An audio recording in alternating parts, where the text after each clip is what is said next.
السلام علیکم ناظرین، آپ دیکھ رہے ہیں صوبائی رنگ نیوز اور انٹرٹینمنٹ چینل اور میں ہوں مومنہ شہباز۔ سب سے پہلے نظر ڈالتے ہیں آج کی اہم خبروں پر۔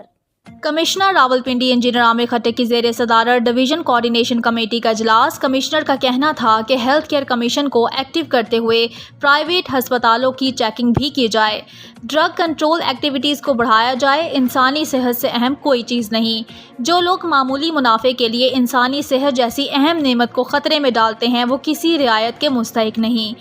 انہوں نے کہا کہ عوام کو پینے کا صاف پانی میسر کرنے کے لیے اقدامات کیے جائیں۔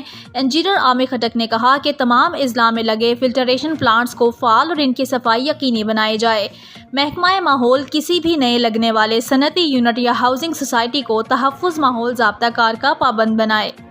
کمشنر راولپنڈی کو سرکاری محکموں کی جانب سے گزشتہ 24 گھنٹوں کی کارکردگی پر بریفنگ دی گئی، جس میں بتایا گیا کہ گزشتہ 24 گھنٹوں کے دوران ڈویژن بھر میں کل 178 اربن، رورل یونین کونسلز اور میونسپل کارپوریشن کی 7.2 کلومیٹر لمبی دیواروں پر زیرو وال چاکنگ ہوئی۔